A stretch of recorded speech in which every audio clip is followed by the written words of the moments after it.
మీకు వందనాలు తెలుసుకుంటున్నాను. బ్రదర్ చెప్పినప్పుడు జస్ట్ వాక్యం షేర్ చేసుకున్నప్పుడు ఏ వాక్యం షేర్ చేసుకుంటే బాగుంటుంది బ్రీఫ్ టైంలో అని చెప్పేసి just I meditated and God shows this verse. కీర్తన గ్రంథము 119, 165. Just I want to read that verse in the King James version so that because నా చెప్పే వాక్య భాగం కూడా మోరల్లెస్ దాని మీద ఆధారపడుతుంది. కాబట్టి just I want to read that word in the KJV version. Great peace have they which love thy law and nothing shall offend them. ఈ వాక్యాన్ని అర్థం చేసుకోవాలంటే దీనిలో 3 ఫ్రాగ్మెంట్స్ ఉన్నాయి అన్నమాట. 3 ఫ్రాగ్మెంట్స్ ఏంటంటే ఫస్ట్ దట్ గ్రేట్ పీస్, రెండోది వచ్చేసరికి లవ్, మూడోది వచ్చేసరికి ఏంటంటే they will not nothing shall offend them. ఇది షరతులతో కూడిన ఒక ప్రామిస్ కింద కూడా మనం తీసుకోవాలి.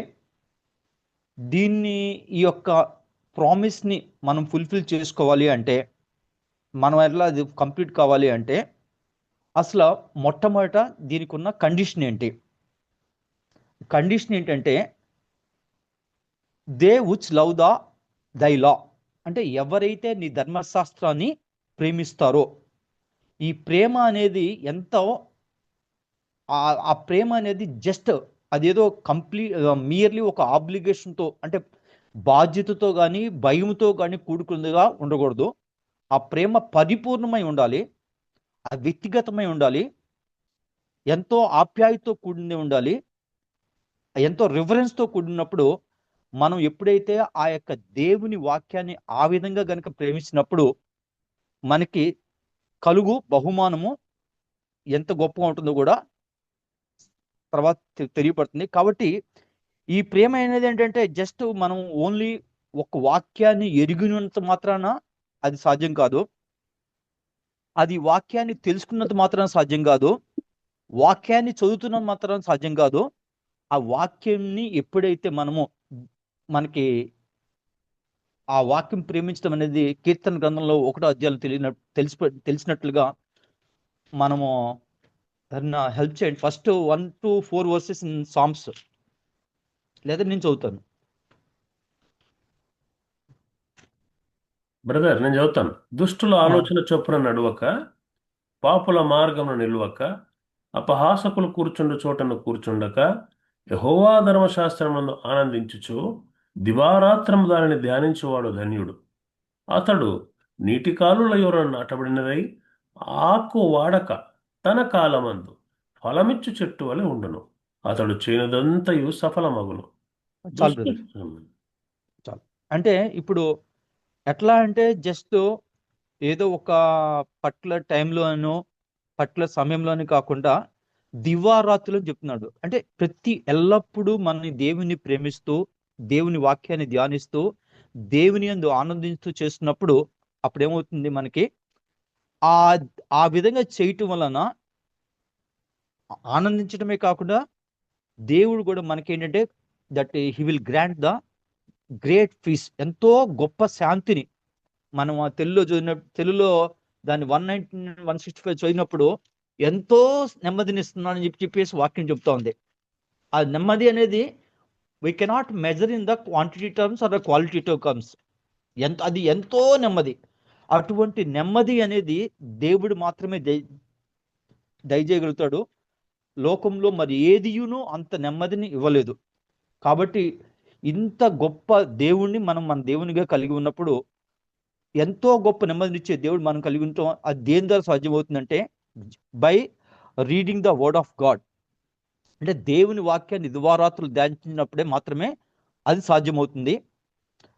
యాక్చువల్గా దీనిలో ఏంటంటే trusting God's wisdom over the personal impulses, అంటే వ్యక్తిగత ప్రేరేపణల కన్నా కూడా దేవుని మీద, దేవుని జ్ఞానం మీద సంపూర్తిగా ఆధారపడేటప్పుడు మాత్రమే ఇది సాధ్యమవుతుంది. And finding comfort in discipline and structures. ఎప్పుడైతే మనం దేవుని వాక్యాన్ని అర్థం చేసుకుని దేవునితో సంబంధం కలిగి ఉంటామో అది క్రమశిక్షణతో కూడిన ఒక జీవితాన్ని దయచేస్తుంది. అంతేకాకుండా మన యొక్క తలంపులను దేవుని యొక్క తలంపులతో అనుసంధానం చేయబడి అది దీర్ఘకాలికమైన క్షేమాన్ని తీసుకొస్తుంది. అంతేకాకుండా మనము కేవలము ఒక తాత్కాలికమైన నీతిమంతులుగా కాకుండా దీర్ఘకాలం నీతిలోను నీతివంతతలో ఉండే విధంగా నడిపించడానికి అది కారణం అవుతుంది. ఇటువంటి పరిస్థితుల్లో మనం ఉన్నప్పుడు మనకి ఏమవుతుందంటే ఈ ప్రేమ, మనము యాక్చువల్లీ చెప్పాలంటే 4 టైప్స్ ఆఫ్ లవ్ అనేది బైబిల్లో ఉంది. ఇటువంటి ప్రేమ అనేది the love is called the Eros. అంటే భార్యాభర్తల మధ్య ఉన్న ప్రేమ, కుటుంబ సభ్యులు ఉన్న ప్రేమ ఎట్లా ఉంటుందో అటువంటి ప్రేమతో గనక దేవునిలో గనక ప్రేమను కలిగి ఉన్నప్పుడు అటువంటి ప్రేమ మనకి దాని ద్వారా మనకు వచ్చే బహుమానం ఏంటంటే, కలగబో బహుమానం ఏంటనేది గ్రేట్ పీస్. ఇటువంటి మన ఆ ప్రేమకి ఏదైతే ఉందో, హెబ్రూ వర్డ్ ఏదైతే ఉందో అహాబ్ అని ఉందన్నమాట. అహాబ్ అనే మాటకి the promise is not for who simply know the law, obey it out of fear, it is for those who love it. అంటే కేవలము ఎరిగినంత మాత్రమే కాదు, భయభక్తులతో కూడింది మాత్రమే కాదు, కానీ ప్రేమతో కూడి ఉంటుంది. ఎంతో ఆప్యాయతో కూడి అటువంటి ప్రేమను కలిగి ఉన్నప్పుడు దేవుడు మనకు గొప్ప శాంతిని తెలియజేస్తాడు. శాంతి అనగా మనకి బైబిల్లో హెబ్రీ వర్డ్ బాగా గుర్తొచ్చేవాడు దట్ షాలోమ్. ఆ షాలోమ్ అండ్ షాలోమ్ రబ్ అన్నమాట. షాలోమ్ అనే వర్డ్ దాని యొక్క మీనింగ్ ఏంటంటే, it is not just more lack of conflict. అంటే విభేదాలు లేకుండా ఉండకపోవడం అనేది కాదు. It refers to the completeness, soundness, welfare and total wellbeing. అంటే ఇది ఏమవుతుందంటే, ఇటువంటి శాంతి కనుక మనకు ఉన్నప్పుడు ఏమవుతుందంటే, అంతర్గతంగా లోపల ఎంతో ప్రశాంతత, సంపూర్ణత, స్థిరత్వము, మంచి శ్రేయస్సును కలిగి ఉంటాం. అది ఈ యొక్క శాంతి అనేది బయట పరిస్థితుల మీద ఆధారపడి ఉండదు. అది మనలో ఉన్న అంతర్గత పరిస్థితులను బట్టి ఆధారపడి ఉంటుంది. అండ్ ఈవెన్ ఎటువంటి పరిస్థితులు ఒత్తిడిలో ఉన్నా, ఎవరి చేత విమర్శించబడినా, ఏదైనా నష్టం జరిగినా కూడా we will not be lose our peace. మన యొక్క శాంతిని మనం కోల్పోమన్నమాట. ఇటువంటి శాంతి అనేది దేవుని వాక్యం ద్వారా, దేవునిలో ఆనందించడం ద్వారా మాత్రమే సాధ్యమవుతుంది. యాక్చువల్లీ చెప్పాలంటే ఇది just the people who are in the financial market they know very well, because we are also in this market. ఒకవేళ ఇది మార్కెట్లో ఒక తీవ్రమైన పరిస్థితులను బట్టి నష్టాలు చవి చూసినప్పుడు, అదర్వైజ్ ఎగ్జామ్స్ రాస్తున్నప్పుడు ఫెయిల్ అయినప్పుడు, లేకపోతే మనం అనుకున్నది సాధించకపోయినప్పుడు మనకి ఒక రకంగా అప్సెట్ అయ్యే పరిస్థితి ఉంటుంది. కాకపోతే ఎప్పుడైతే మనం దేవుడిచ్చి ఈ యొక్క శాంతిని, షాలోమ్ని కలిగి ఉంటామో, పరిస్థితుల యొక్క ప్రభావం మన యొక్క నిర్ణయాల మీద, మన జీవితాల మీద, మన ఆలోచనల మీద ఎటువంటి ఇన్ఫ్లుయెన్సే ఉండదు. అటువంటి శాంతిని, అటువంటి సమాధానాన్ని దేవుడు ఒక్కడు మాత్రమే మనకు దయచేయగలుగుతాడు. దాని తర్వాత మనము ఈ 2 పరిస్థితులను బట్టి మనం చేసినప్పుడు, అంటే ఒక రకంగా దేవుని వాక్యాన్ని ధ్యానించినప్పుడు, ఆనందంతో దివారాత్రులు ధ్యానించినప్పుడు, ప్రేమతో కూడిన ఆ విధంగా చేసినప్పుడు మనకి ఒక ఫలితం ఏమవుతుందంటే షాలోమ్, మనం శాంతిని పొందుకోగలుగుతాం. అటువంటి శాంతి మనలో ఉన్నప్పుడు మనం ఏ విధంగా స్పందిస్తాము, ఈ విధంగా స్పందించినప్పుడు దాని అవుట్కమ్, దాని అల్టిమేట్ రిజల్ట్ ఏమవుతుంది? ఆ రిజల్ట్ అనేది నథింగ్ షల్ అఫెండ్ దెమ్, తూలి తొట్టిళ్లకు కారణమే ఉండదు. దానికి దట్ హెబ్రూ వర్డ్ వచ్చేసరికి దట్ రిలేటెడ్ టు మిక్షాల్. అంటే ఏంటంటే, మనకి అఫెండ్, మనం తొట్టిల్లటానికి కారణమేమీ ఉండదు. దాంతో ఏమవుతుందంటే nothing can make them stumble, వాళ్ళు తొట్టడానికి కారణమే ఉండదు. ఇక్కడ ఏంటంటే, when you love God's law, దేవుని వాక్యాన్ని ఎప్పుడైతే ప్రేమిస్తున్నావో, దేవుని వాక్యాన్ని, ప్రతి ఒక్క పరిస్థితిని దేవుని వాక్యం అనే సత్యంలోంచి నువ్వు చూస్తాం మొదలు పెడతావు. అటువంటిప్పుడు ఎటువంటి శ్రమలు వచ్చినా, నిందలు వచ్చినా, అవమానాలు వచ్చినా, ఇఫ్ యూ బీన్, నీకు అన్యాయం జరిగినా కూడా, just you won't provoked by these type of situations, you will have the maintain the stability. అంటే ఆ స్థిరత్వాన్ని పొందుకుని పరిస్థితులను బట్టి నువ్వు ఇన్ఫ్లుయెన్స్ కాకుండా, అంటే ఎవరైనా ఇన్ఫ్లుయెన్స్ కాకుండా ఉండగలుగుతారు. దీన్ని ఇంకో రకంగా చెప్పాలంటే ఆత్మీయ పరిపక్వతలోనికి నడిపిస్తుంది. ఆత్మీయ పరిపక్వతలో నడిపిస్తున్నప్పుడు ఏమవుతుందంటే, ఎప్పుడైతే మనుషులు ఆత్మీయ పరిపక్వతలకు వస్తుంటారో అటువంటిప్పుడు వాళ్ళని తొందరగా మనము ఎవరైనా సరే తమ మాటల చేత తమ చర్యల చేత ఎవరిని తొందరగా ప్రవోక్ చేయలేకపోతారు. అటువంటి రిజల్ట్ అనేది దేవుని వాక్యాన్ని ప్రేమించడం ద్వారా, దేవుడిచ్చిన శాంతి ద్వారానే సాధ్యమవుతుంది. అప్పుడు మనం అటువంటి పరిపక్వతలోకి మనం రూపాంతరం చేయగలుగుతాము. అంతేకాకుండా మరి మా యాకోబు పత్రికలో తెలియపరిచినట్లుగా మాట్లాడుటకు అంటే వినటానికి వేగిరపడటానికి లాగా చేస్తుంది, మాట్లాడటానికి నిదానించేలాగా చేస్తుంది. ఎప్పుడైతే మాట్లాడడానికి నిదానించేలాగా చేస్తామో మనము రియాక్ట్ కాకుండా రెస్పాండ్ అవుతుంటాం. అంతేకాకుండా పరిస్థితుల ప్రభావం బట్టి తొందరగా మనము చలించిపోయే స్థితిలో ఉండము. Their identity is anchored in the God's truth, not others people opinions. ఎప్పుడైతే మనము దేవుని వాక్యం అనే సత్యాన్ని మనం లంగరగా చేసుకుని మనం నడుస్తుంటామో, మనుషులు అనేక రకాలైన మాటలు తీసుకొచ్చినా, సందర్భాలు తీసుకొచ్చినా, ఏ చర్యలు తీసుకొచ్చినా, ఎటువంటి తీసుకొచ్చినా కూడా మనం తొందరగా చెలించిపోము. ఇప్పుడు ఏంటంటే ఇది ఈ యొక్క verse this is a chain reaction. అంటే ఫస్ట్ దేవుని వాక్యాన్ని మనం గనక ప్రేమించినప్పుడు, లవ్ ఫర్ గాడ్స్ వర్డ్, మనకి that is grant the inner peace and emotional resilience and stability in life. ఇది ఈ లైన్ కనుక మనం ఈ యొక్క సీక్వెన్స్ని కనుక ఫాలో అయితే మనము బయట పరిస్థితులు ఎంత గందరగోళ స్థితిలో ఉన్నా, chaotic situation also we won't lose our peace. అటువంటి మంచి శాంతిని దేవుడు మనకు దయచేసే విధంగా ఈ యొక్క వాక్యం మన ముందుకు తీసుకురాబడింది. కాబట్టి when someone truly loves God's love, they stop reacting to the impulsively. అంటే నా ప్రేరేపణలకు ఇమీడియట్గా స్పందించరు. They gain clarity during conflict. They are not shaken by the trivial setbacks. దీన్ని మన జీవితంలో అన్వయించుకోవాలంటే దీన్ని ఎట్లా అన్వయించుకోవాలి? మనం you don't react to every criticism. అంటే ఏదైనా విమర్శ వచ్చినప్పుడు మనము ప్రతిస్పందించాల్సిన అవసరం లేదు. Just we have to listen and we have take it light and to take every disagreement personally. ఎవరన్నా ఒక విమర్శ చేసినప్పుడు అది నీకు వ్యక్తిగతంగా భావించాల్సిన అవసరం కూడా లేదు. You remain calm in chaos and you choose principle over provocation. అంటే సిద్ధాంత రీత్యా ఏదైనా ఉండాలి, కానీ ఏదైనా ప్రేరేపించారని చెప్పేసి మనం ప్రతి ఒక్క విషయాన్ని మాట్లాడాల్సిన అవసరం లేదు. ఎప్పుడైతే మన యొక్క హృదయము దేవుని వాక్యము చేత, దేవుని ప్రేమ చేత నడిపింపబడుతుందో, బయట పరిస్థితులు ఎంత గంభీరంగా ఉన్నా కూడా మనం మన యొక్క శాంతిని కోల్పోకుండా ఉంటాం. ఈ సందర్భంగా నేను ఒక 3 వాక్యాలు రిఫర్ చేయదలుచుకున్నాను. ఫస్ట్ ఫిలిపియన్స్ 4:7 అండి. ఫిలిప్పి 4:7.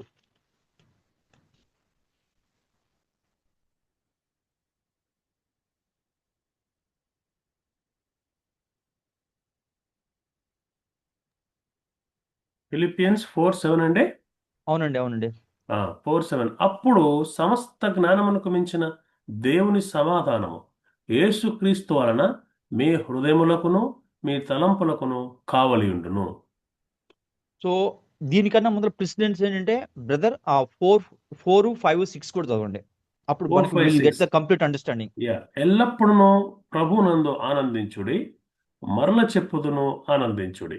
మీ సహనమును సకల జనులకు తెలియబడనీయుడి. ప్రభువు సమీపముగా ఉన్నాడు. దేనిని గూర్చి చింతపడకుడి, కానీ ప్రతి విషయంలోనూ ప్రార్థన విజ్ఞాపనముల చేత కృతజ్ఞతాపూర్వకముగా మీ విన్నపములు దేవునికి తెలియచేయుడి. సో అదేంటంటే first 3 are the conditions, then 4th one is అది దేవుని యొక్క సమాధానం ఏ విధంగా మన హృదయ తలుపులకు కావలికి వస్తుందో తెలియపరుస్తుంది. అది సాధ్యమవుతుంది ఎప్పుడు అవుతుందంటే దేవునితో మనము దేవుని వాక్యాన్ని దివారాత్రులు ధ్యానించినప్పుడు మాత్రమే ఇది సాధ్యమవుతుంది. దాని తర్వాత ఐషియా ఏషియా గ్రంథము 26:3 బ్రదర్. యెషయా 26:3. అవునండి. ఎవని మనస్సు నీ మీద ఆనుకొనునో వానిని నీవు పూర్ణ శాంతి గలవానిగా కాపాడుదు, ఏలైనగా అతడు నీ యందు విశ్వాసముంచి ఉన్నాడు. So this is also relate అంటే ఆ ఎవని మనసు ఆనుకోవటం ఏంటంటే, ఎప్పుడైతే మనము దేవుని వాక్యంతో దేవునితో ఆ యొక్క సంబంధాన్ని కలిగి ఉంటామో, దేవుని మీద ఆనుకుంటామో, అటువంటప్పుడు గ్రేట్ పీస్, పూర్ణ శాంతి, wholeness of peace will be granted. That is possible when we are depend upon the God and God words, అంటే when we depend upon the God's law. దాని తర్వాత ఈ విధంగా నడుచుకున్నప్పుడు దానికి ఎంతో బ్యూటిఫుల్ వర్స్ ప్రొవెర్బ్స్ 3:23 బ్రదర్. సామెతలు 3:23.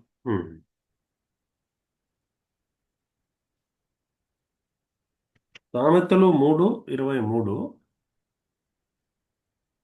అప్పుడు నీ మార్గమున నీవు సురక్షితంగా నడిచెదవు, నీ పాదము ఎప్పుడునూ తొట్టిల్లదు.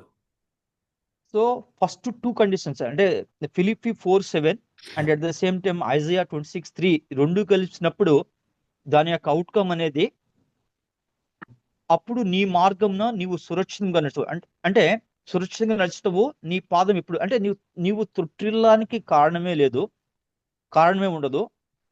చేరుకోవలసిన గమ్యానికి నువ్వు సురక్షితంగా చేరుకుంటావు.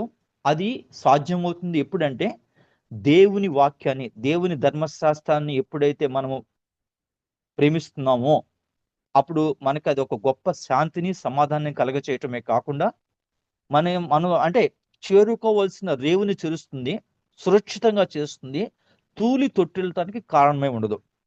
అందుకనే దేవుడు కూడా మనకు ఒక ప్రామిస్ ఇస్తున్నాడు. జాన్ 14:27 బ్రదర్, అందరికి ఫెమిలియర్ వర్సే. నా శాంతిని మీకు ఇస్తానని చెప్పేసి. జాన్ 14:27. అవును బ్రదర్. శాంతి మీకు అనుగ్రహించి వెళ్ళుచున్నాను, నా శాంతినే మీకు అనుగ్రహించుచున్నాను. లోకమిచ్చినట్టుగా నేను మీకు అనుగ్రహించలేదు. మీ హృదయములను కలవరపడనీయకుడి, వెరవనీయకుడి. సో 14 మనము కీర్తనలు 119, 165లో మనం చదువుకున్నట్లుగా గొప్ప శాంతి, ఆ శాంతి అనేది ఇక్కడ న్యూ టెస్ట్మెంట్ ఫుల్ఫిల్లింగ్ గా దేవుడు చెప్తున్నాడు. నా శాంతిని మీకు అనుగ్రహిస్తున్నాను, ఈ శాంతి లోకం ఇచ్చినట్లు కాదు. కాబట్టి అంటే లోకంలో ఇచ్చే శాంతి just it will give only temporary, but దేవుని ఇచ్చే శాంతి అనేది అది not only in this world, that will be even extended to the external means eternal also. అటువంటి శాంతిని దేవుడు మనకు దయచేయాలని చెప్తున్నాడు. అంతేకాకుండా దేవుడే చెప్తున్నాడు, మీ హృదయంలో కలవరపడనీయకుడి, వెరవనీయకుడి అని. కాబట్టి కలవరపడటము, ఎరవనీయటం ఒక్కోసారి టెంపరరీ అప్స్ అండ్ డౌన్స్ ఉండొచ్చు, కానీ అటువంటి పరిస్థితుల్లో మనము కలవరం చెందకూడదు అని, మనం వెరవకూడదని దేవుడు ముందలే చెప్తున్నాడు. ఆయన యొక్క శాంతి మనకి ఇస్తున్నాడు. కాబట్టి we have to examine our self whether మనము నిజంగా దేవుని వాక్యాన్ని ఎంతగా ప్రేమిస్తున్నామో, దేవునిచ్చిన శాంతిని మన హృదయాలలో ఎంతగా ఏలనిస్తున్నామో, అటువంటి శాంతిని కలిగి ఉండి మనము ఏ విధంగా స్పందిస్తున్నామో, వీటిని మనము just everyone including me, everyone is a human being, different there is some pitfalls will be there. కాబట్టి ఈ యొక్క పరిస్థితులను మనం అనలైజ్ చేసుకుంటూ ముందర కనుక వెళ్తే, మనం ఇంటిలో శాంతి, మనం నివసిస్తున్న ఆఫీస్లో శాంతి, సంఘంలో శాంతిని, క్షమాన్ని తీసుకొచ్చే ఒక గొప్ప పనిముట్లుగా మనమందరం దేవుడు ఈ యొక్క వాక్యం చేత ప్రభావితం కావాలని చెప్పేసి ఇది నా యొక్క తలంపు. ఈ విధంగా మీతో పంచుకోవడానికి దేవుడు నాకు ఇచ్చిన ఈ యొక్క వాక్య భాగాన్ని బట్టి, ఈ తలంపులను బట్టి మీతో పంచుకోవడానికి దేవుడు నాకు ఇచ్చిన అవకాశాన్ని బట్టి కూడా దేవునికి కృతజ్ఞతాస్తుతులు చెల్లించుకుంటూ I want to complete this one was